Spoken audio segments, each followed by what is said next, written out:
Hi, everybody. Thank you so much for joining us tonight. I don't know what kind of day you've had. We're heading into this incredible holiday weekend, but I want to thank you so much for coming here, for supporting art, for supporting Summer. I saw her post and I was like, count me in. And it's great to see your friendly faces. Some of your photos, which is fine. We'll take it.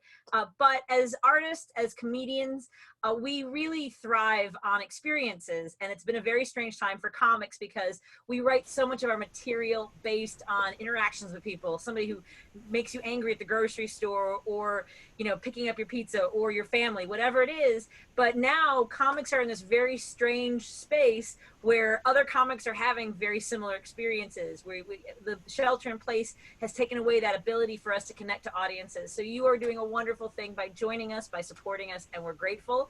I know everyone has a different level of experience when it comes to the shelter in place and the pandemic. And for me, I have been sewing, I have been baking, and I've been gardening. So I'm very grateful for all those years I spent watching Little House on the Prairie, because apparently it was establishing a foundation for me. But I also, turns out that I chose the right person to be married to, because there is no greater test of a relationship than you can't leave the house anymore. And actually, I am celebrating my 20th anniversary today, July 2nd. Yep, we got married in 2000. This is the actual, thank you, this is the actual halfway through the year. And my husband wanted to be able to remember exactly how long we've been married. So we got married in 2000. So when you say how long have you been married, now we can say 20 years. It worked out that way. So yeah, so I'm here to celebrate with you, and I hope that you're all doing well. I hope that the people in your life are not making you crazy, or your neighbors, or I hope that you're minimizing the amount of time that you spend watching the news, because we need to make this through with our mental health, with our ability to still interact with each other. I don't know about you, but I find it really hard to re-engage with strangers. Personal space was always a problem for me, but now it's like, and they're not wearing a mask. And if you hear somebody just breathe too loudly, it's freaking me out. But I will say, I can't be the only one that's learned to carry mints and or gum with you, because I made the mistake of having fish and then putting my mask back on. That is not fun to inhale for several hours. So I do recommend, if you haven't had that experience, just be prepared. I'm so jealous. I should have gotten a cocktail. Look at you guys all drinking it. It is like being in a comedy club. It's a whatever drink limit that you would like, and enjoy. Cheers. I also, what I have missed is traveling. As comedians, part of our work is going to comedy clubs across the country or around the world. As you know, the European countries have said Americans are not welcome, and awesome. And Canada. So the only place we can go is Mexico. So I guess it's a good thing we didn't finish that wall. So I don't know if anyone else feels as though we are. I know along the way, many of us have felt like we're trapped in a movie, but when I heard that the other countries were not going to let us in, it does kind of feel like the president has locked the doors and is lighting the house on fire from the inside. But that's just me. It's just my take. Everything's going to be fine. It's totally normal. This is what we all thought was going to happen. But I don't miss flying, because I often had to book flights on bargain airlines like Spirit, which anytime you get on a plane and the seats don't match each other, you know you've made a bad choice in travel. That's you think that you're going to get a deal when you're like, oh, $9 to join this club, I want to be a part of the Spirit Club, and then it is you know, they charge you for the check bag, for the carry-on bag, for both sides of the seat belt, for a safe landing, and it seems excessive. I don't know if anybody else has flown on Spirit Airlines, but this is the noise that the plane makes on its way of pushing away from the jetway. It goes. I'm sorry, but that is a plane that doubts itself. That's a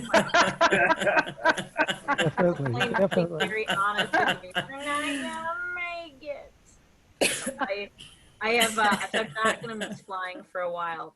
Again, it is lovely. I talk very fast, so I apologize for that. I want to slow down a little bit so everyone's warmed up for our headliner tonight. This is a woman that I've had the pleasure of knowing for many years, and I've always been so grateful for her passion, for how much she has helped other artists, and she's of course the half of. I just had your intro right in front of me a second ago, and then someone else messaged me.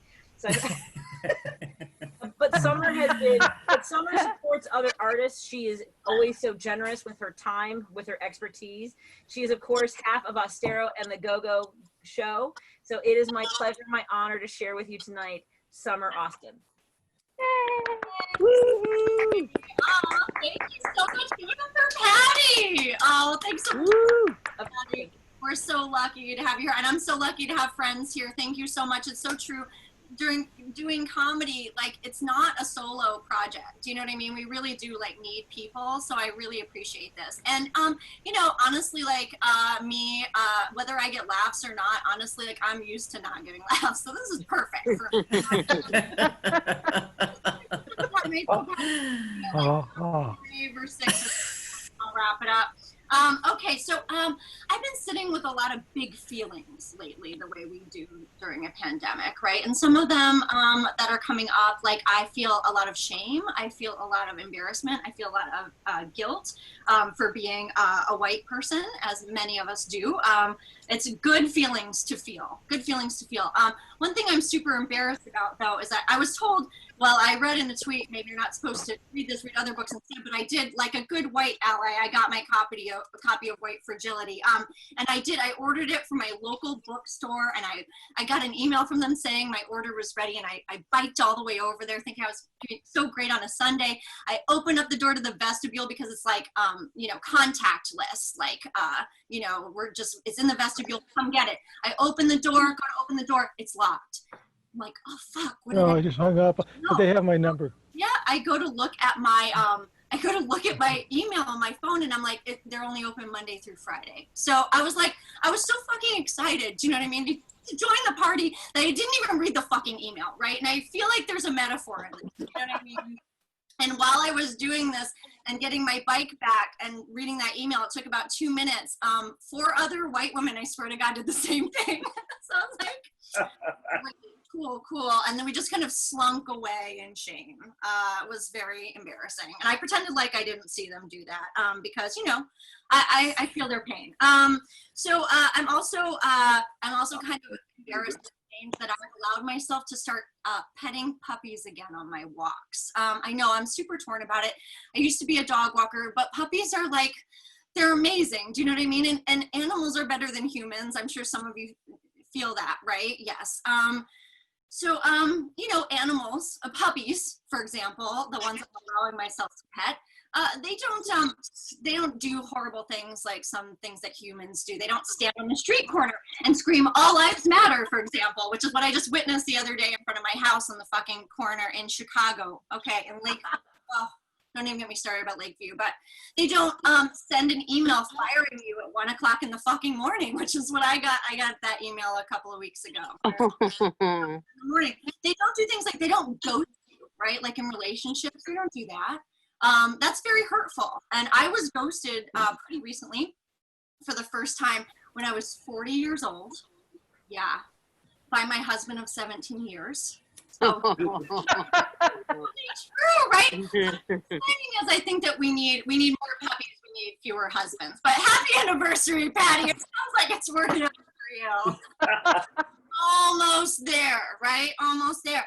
I'm a little bit angry, not just at my ex-husband, but also because I got called a Karen recently in a social media situation. So it was an older white male comic. He was making a joke that I thought was very cavalier about COVID. He said, "I'd rather die on I'm more worried about dying on stage than I am from coronavirus." And so I wrote underneath his post, "Where's the ugh emoji?" And then he called me a fucking Karen, all right? And I was like, I know he's not using that term correctly. Do you know what I mean? It just drives me. Like, I know he's not using it correctly, right? I know he's not. But, like, the more that I, like, you know, rip up my mouth on the street corner and scream, "I'm not a Karen!" You know what I mean? Like, the more of a Karen that I become, or even if I just shout it into the social media void, like, that's what's happening, right? So I was like, okay, calm down. I'm also kind of upset of well, okay, I was doing a virtual open mic yesterday, and people are making jokes about the quarantine.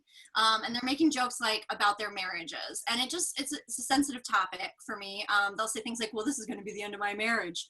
Like me making this sourdough starter, this kombucha, you know what I mean, is going to be the end of my marriage. And they say it like that. And I'm like, okay, so here's the thing. I actually did experience the end of my marriage. All right. And I think that I'm probably the only person in this room, maybe the only person that you know, whose marriage ended over a Yoga Kittens mini calendar. And that's not a joke, actually. It's just a fact. Yeah, so when they're making these, it's absolutely true. I think so my husband left me for the woman who gave me this. I've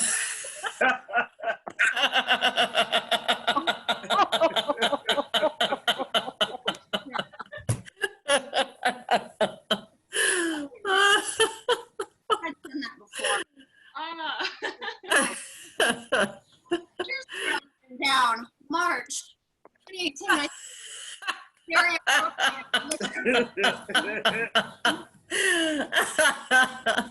Branding. It's appropriate, don't it?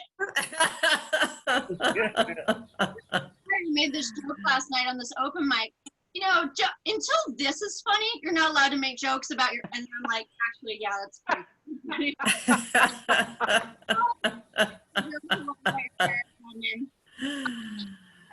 This will be the last bit that I'll do. So I'm feeling very frustrated and like kind of tapped out because it's like I can read all the books, right? And I truly believe that the most important cause right now is Black Lives Matter, not like this comedy show, not whatever, but you know, I do really enjoy getting to talk to people and see your faces. So I can read all of the books, I can sign all the petitions, I can go demonstrate, but the fact is that I don't have any money. You know what I mean? I just don't have any money. And look at me, I'm tuning in from Ursula's bedroom. Do you know what I mean? Like this is it for me, right? This is my world. I don't have any money, and I feel like I don't have anything more to give. You know, like I really want to give, but there's nothing more to give. And then I was like, wait a minute. Actually, I do have something. I have my pussy. I have my pussy, organically grown, plant-based pussy, pussy. So it doesn't matter, men, women, come get it. Do you know what I mean? Like, pussy, like this much in my life, okay? Now, I'm trying to say it proud. Say it with me, everybody. I'm a giver. I'm going to give my, so I don't have to say it myself. I'm going to give my.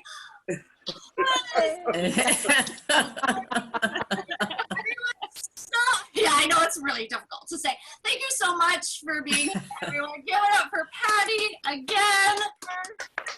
Summer Austin, ladies and gentlemen. Thank you for participating. Good to see your faces. And maybe we'll do it again. Love Yay! to. Thanks so much, everybody. Bye. Bye. Bye. Bye.